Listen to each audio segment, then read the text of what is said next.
யோவான் எழுதின சுவிசேஷம் 8ஆம் அதிகாரம். இயேசு ஒலிவமலைக்கு போனார். மறுநாள் காலையிலே அவர் திரும்பி தேவாலயத்திற்கு வந்தபோது ஜனங்கள் எல்லாரும் அவரிடத்தில் வந்தார்கள். அவர் உட்கார்ந்து அவர்களுக்கு உபதேசம் பண்ணினார்.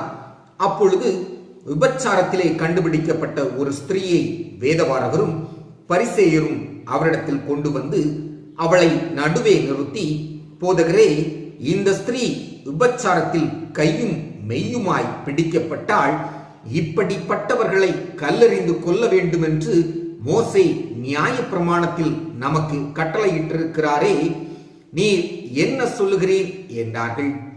அவர் மேல் குற்றம் சுமத்துவதற்கான காரணம் உண்டாகும் பொருட்டு அவரை சோதிக்கும்படி இப்படி சொன்னார்கள். இயேசுவோ குனிந்து விரலினால் தரையிலே எழுதினார்.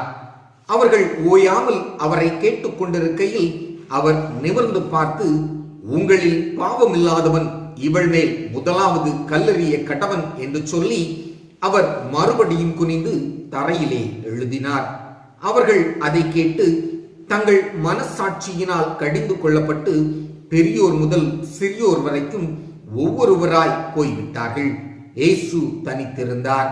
அந்த ஸ்திரீ நடுவே நின்றாள்.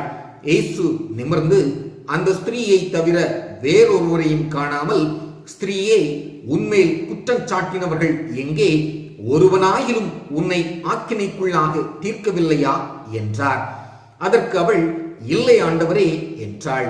இயேசு அவளை நோக்கி, நானும் உன்னை ஆக்கினைக்குள்ளாக தீர்க்கிறதில்லை, நீ போ, இனி பாவம் செய்யாதே என்றார். மறுபடியும் இயேசு ஜனங்களை நோக்கி, நான் உலகத்திற்கு ஒளியாயிருக்கிறேன், என்னை பின்பற்றுகிறவன் இருளிலே நடவாமல் ஜீவ ஒளியை அடைந்திருப்பான் என்றார். அப்பொழுது பரிசேயர் அவரை நோக்கி, உன்னை குறித்து நீயே சாட்சி கொடுக்கிறாய், உன்னுடைய சாட்சி உண்மையானதல்ல என்றார்கள். இயேசு அவர்களுக்கு பிரதியுத்தரமாக, என்னை குறித்து நானே சாட்சி கொடுத்தாலும் என் சாட்சி உண்மையாயிருக்கிறது. ஏனெனில் நான் எங்கே இருந்து வந்தேன் என்றும் எங்கே போகிறேன் என்றும் அறிந்திருக்கிறேன். நீங்களோ நான் எங்கே இருந்து வருகிறேன் என்றும் எங்கே போகிறேன் என்றும் அறியீர்கள். நீங்கள் மாம்சத்துக்கேற்றபடி நியாயம் தீர்க்கிறீர்கள், நான் ஒருவனையும் நியாயம் தீர்க்கிறதில்லை. நான் நியாயம் தீர்த்தால் என் தீர்ப்பு சத்தியத்தின்படி இருக்கும். ஏனெனில் நான் தனித்திருக்கவில்லை, நானும் என்னை அனுப்பின பிதாவுமாக இருக்கிறோம். 2 பேருடைய சாட்சி உண்மை என்று உங்கள் நியாய பிரமாணத்திலும் எழுதியிருக்கிறதே. நான் என்னை குறித்து சாட்சி கொடுக்கிறவனாய் இருக்கிறேன், என்னை அனுப்பின பிதாவும் என்னை குறித்து சாட்சி கொடுக்கிறார் என்றார். அப்பொழுது அவர்கள், உம்முடைய பிதா எங்கே என்றார்கள். இயேசு பிரதியுத்தரமாக, என்னையும் அறியீர்கள், என் பிதாவையும் அறியீர்கள். நீங்கள் என்னை அறிந்தீர்களானால் என் பிதாவையும் அறிவீர்கள் என்றார். தேவாலயத்திலே இயேசு உபதேசம் பண்ணுகிற போது தர்ம பெட்டி இருக்கும் இடத்தில் இந்த வசனங்களை சொன்னார். அவருடைய வேளை இன்னும் வராதபடியினால் ஒருவனும் அவரை பிடிக்கவில்லை. இயேசு மறுபடியும் அவர்களை நோக்கி, நான் போகிறேன், நீங்கள் என்னை தேடி உங்கள் பாவங்களிலே சாவீர்கள். நான் போகிற இடத்துக்கு வர உங்களால் கூடாது என்றார். அப்பொழுது யூதர்கள், நான் போகிற இடத்துக்கு வர உங்களால் கூடாது என்கிறானே, தன்னைத்தான் கொலை செய்து கொள்வானோ என்று பேசிக் கொண்டார்கள். அவர் அவர்களை நோக்கி, நீங்கள் தாழ்வில் இருந்துண்டானவர்கள், நான் உயர்வில் இருந்துண்டானவன். நீங்கள் இந்த உலகத்தில் இருந்துண்டானவர்கள், நான் இந்த உலகத்தில் இருந்து உண்டானவன் அல்ல. ஆகையால் நீங்கள் உங்கள் பாவங்களில் சாவீர்கள் என்று உங்களுக்கு சொன்னேன். நானே அவர் என்று நீங்கள் விசுவாசியாவிட்டால் உங்கள் பாவங்களிலே சாவீர்கள் என்றார். அதற்கு அவர்கள், நீ யார் என்றார்கள். இயேசு அவர்களை நோக்கி, நான் ஆதி முதலாய் உங்களுக்கு சொல்லி இருக்கிறவர்தான். உங்களை குறித்து பேசவும் நியாயம் தீர்க்கவும் எனக்கு அநேக காரியங்கள் உண்டு.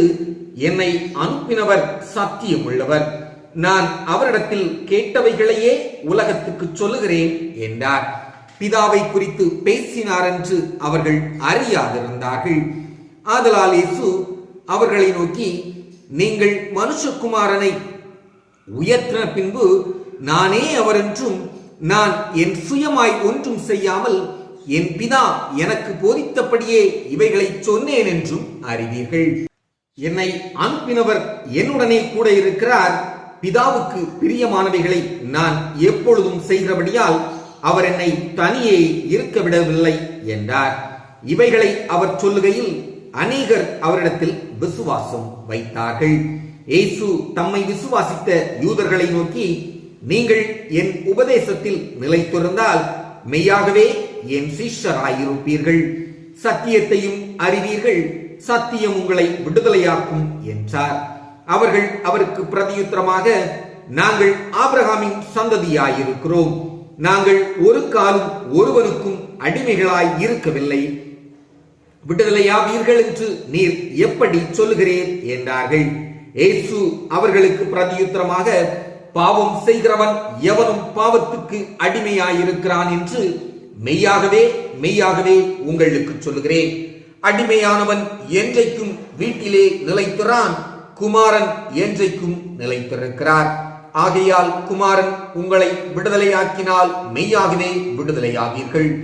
நீங்கள் ஆபிரகாமின் சந்ததியார் என்று அறிவேன், ஆனாலும் உங்களுக்குள்ளே என் உபதேசம் இடம்பெறாதபடியால் என்னை கொலை செய்ய தேடுகிறீர்கள்.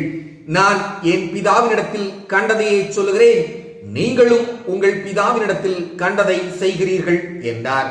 அதற்கு அவர்கள், ஆபிரகாமே எங்கள் பிதா என்றார்கள். இயேசு அவர்களை நோக்கி, நீங்கள் ஆபிரகாமின் பிள்ளைகளாயிருந்தால் ஆபிரகாமின் கிரியைகளை செய்வீர்களே. தேவனிடத்தில் கேட்டிருக்கிற சத்தியத்தை உங்களுக்கு சொன்ன மனுஷனாகிய என்னை கொல்ல தேடுகிறீர்கள். ஆபிரகாம் இப்படி செய்யவில்லையே, நீங்கள் உங்கள் பிதாவின் கிரியைகளை செய்கிறீர்கள் என்றார். அதற்கு அவர்கள், நாங்கள் வேசித்தனத்தினால் பிறந்தவர்கள் அல்ல, ஒரே பிதா எங்களுக்குண்டு, அவர் தேவன் என்றார்கள். இயேசு அவர்களை நோக்கி, தேவன் உங்கள் பிதாவாயிருந்தால் என்னிடத்தில் அன்பாயிருப்பீர்கள், ஏனெனில் நான் தேவனிடத்திலிருந்து வந்திருக்கிறேன். நான் சுயமாய் வரவில்லை, அவரே என்னை அனுப்பினார். என் வசனத்தை நீங்கள் ஏன் அறியாமல் இருக்கிறீர்கள்? என் உபதேசத்தை கேட்க மனதில்லாதிருக்கிறதினால் அல்லவா?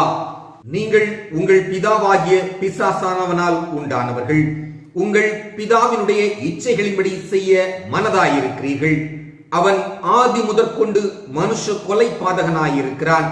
சத்தியம் அவனிடத்தில் இல்லாதபடியால் அவன் சத்தியத்திலே நிலை நிற்கவில்லை. அவன் பொய்யனும் பொய்க்கு பிதாவுமாய் இருக்கிறபடியால் அவன் பொய் பேசும்போது தன் சொந்தத்தில் எடுத்து பேசுகிறான். நான் உங்களுக்கு சத்தியத்தை சொல்லுகிறபடியினாலே நீங்கள் என்னை விசுவாசிக்கிறதில்லை. என்னிடத்தில் பாவம் உண்டென்று உங்களில் யார் என்னை குற்றப்படுத்தக்கூடும்? நான் சத்தியத்தை சொல்லி இருக்க நீங்கள் ஏன் என்னை விசுவாசிக்கிறதில்லை?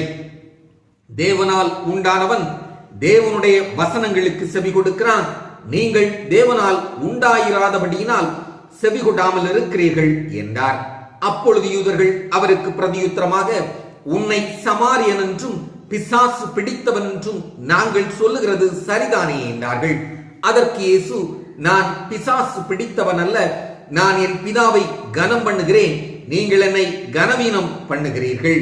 நான் எனக்கு மகிமையை தேடுகிறதில்லை, அதை தேடி நியாயம் தீர்க்கிறவர் ஒருவர் இருக்கிறார். ஒருவன் என் வார்த்தையை கை கொண்டால் அவன் என்றைக்கும் மரணத்தை காண்பதில்லை என்று மெய்யாகவே மெய்யாகவே உங்களுக்கு சொல்லுகிறேன் என்றார். அப்பொழுது யூதர்கள் அவரை நோக்கி, நீ பிசாசு பிடித்தவன் என்று இப்பொழுது அறிந்திருக்கிறோம், ஆபிரகாமும் தீர்க்கதரிசிகளும் மரித்தார்கள், நீயோ ஒருவன் என் வார்த்தையை கை கொண்டால் என்றைக்கும் மரணத்தை ருசி பார்ப்பதில்லை என்கிறாய். எங்கள் பிதாவாகிய ஆபிரகாமிலும் நீ பெரியவனோ? அவர் மரித்தார், தீர்க்கதரிசிகளும் மரித்தார்கள், உன்னை நீ எப்படிப்பட்டவனாக்குகிறாய் என்றார்கள். இயேசு பிரதியுத்தரமாய், என்னை நானே மகிமைப்படுத்தினால் அந்த மகிமை வீணாயிருக்கும். என் பிதா என்னை மகிமைப்படுத்துகிறவர், அவரை உங்கள் தேவன் என்று நீங்கள் சொல்லுகிறீர்கள். ஆயினும் நீங்கள் அவரை அறியவில்லை. நான் அவரை அறிந்திருக்கிறேன்.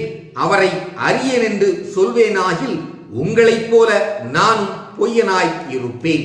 அவரை நான் அறிந்து அவருடைய வார்த்தையை கை கொண்டிருக்கிறேன்.